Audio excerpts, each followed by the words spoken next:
স্বাস্থ্য সচেতনতার এক নতুন পর্বে আপনাকে স্বাগত। আমি বিশ্বজিৎ আর আপনি দেখছেন ডাবিং ম্যাক্স। আজ আমরা জানাবো একটোপিক প্রেগনেন্সি সম্পর্কে। এটি একটি জটিল অবস্থা যা গর্ভবতী মায়ের জন্য বিপজ্জনক হতে পারে। তাহলে দেরি না করে শুরু করা যাক। একটোপিক প্রেগনেন্সি হলো এমন একটি অবস্থা যেখানে নিষিক্ত ডিম্বাণু অর্থাৎ ফার্টিলাইজ এগ গর্ভাশয়ের পরিবর্তে অন্য কোথাও, সাধারণত ফ্যালোপিয়ান টিউবে প্রতিস্থাপিত হয় এবং সেখানেই বাড়তে থাকে।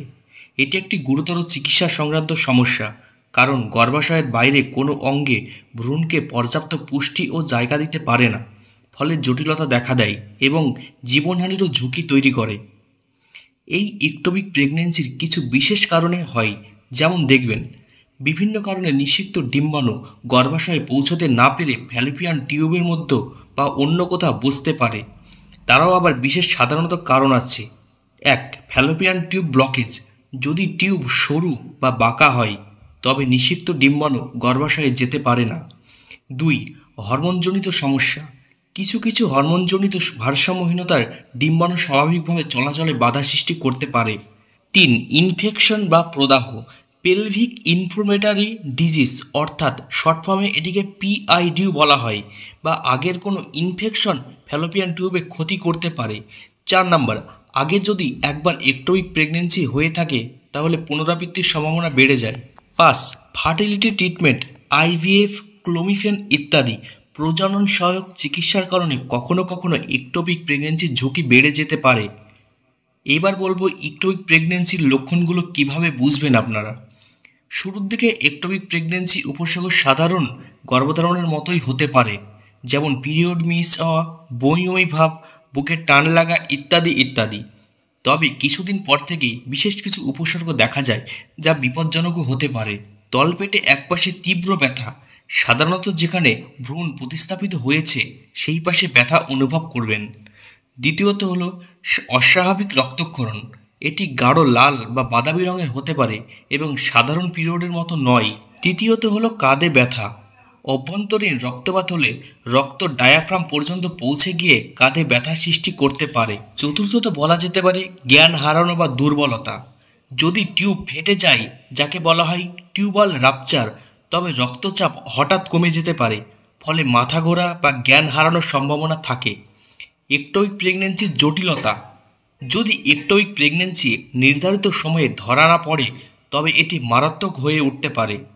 ফ্যালোপিয়ান টিউব ফেটে যেতে পারে, যা অভ্যন্তরীণ রক্তপাত ঘটাতে পারে, যার ফলে গভীর শক বা জীবন সংকটও হতে পারে, কারণ অতিরিক্ত রক্তক্ষরণ প্রাণঘাতী হতে পারে।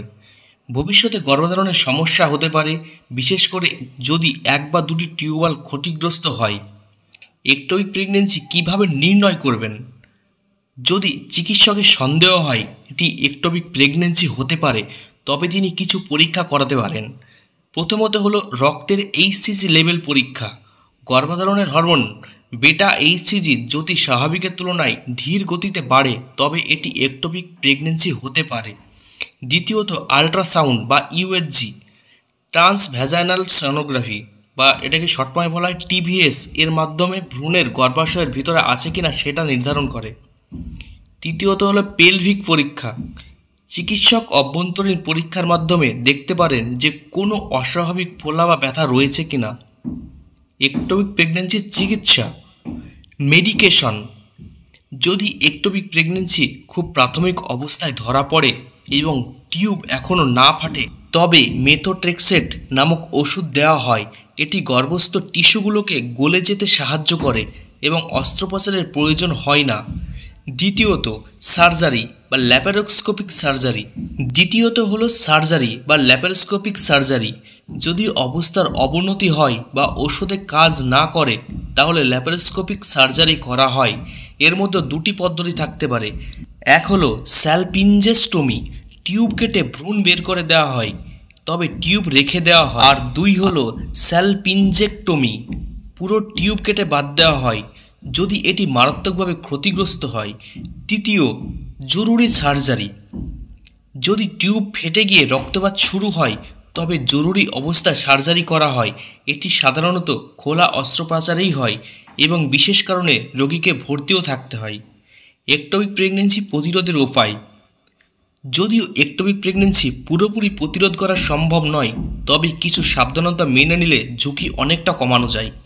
ধূমপান পরিহার করুন, কারণ এটি ফ্যালোপিয়ান টিউবের মধ্যে কার্যকারিতা ব্যাহত করতে পারে। সেক্সুয়াল ট্রান্সমিটেড ডিজিজ বা এসটিডি থেকে দূরে থাকুন, কারণ এগুলো পেলভিক ইনফেকশনের কারণ হতে পারে। আগে একবার একটোপিক হয়ে থাকলে নিয়মিত চেক আপ করান, যাতে পরবর্তী গর্ভধারণ নিরাপদ হয়। শেষে কিছু কথা না বললেই নয়, একটোপিক প্রেগন্যান্সি একটি জরুরি চিকিৎসা সংক্রান্ত অবস্থা, যা অবিলম্বে শনাক্ত ও চিকিৎসা করা জরুরি। যদি কোনো মহিলা গর্ভধারণের প্রাথমিক সময়ে অস্বাভাবিক ব্যথা, রক্তক্ষরণ বা দুর্বলতা অনুভব করেন, তবে দ্রুত চিকিৎসকের পরামর্শ নেওয়া উচিত। যদিও একবার একটোপিক প্রেগন্যান্সি হলে ভবিষ্যতে ঝুঁকি বেড়ে যায়, তবে আধুনিক চিকিৎসার সাহায্য অনেক মহিলাই সুস্থভাবে পরবর্তী সময়ে মা হতে পারেন। তাই সময়মতো চিকিৎসা গ্রহণই একমাত্র নিরাপদ সমাধান। এটিই ছিল একটোপিক প্রেগন্যান্সি সম্পর্কে সংক্ষিপ্ত আলোচনা। আপনারা যদি কোনো প্রশ্ন থাকে কমেন্টে জানান, এবং স্বাস্থ্য সম্পর্কিত আরও তথ্য পেতে চ্যানেলটি সাবস্ক্রাইব করুন। দেখা হবে পরের কোনো ভিডিওতে। সুস্থ থাকুন, ভালো থাকুন, ধন্যবাদ।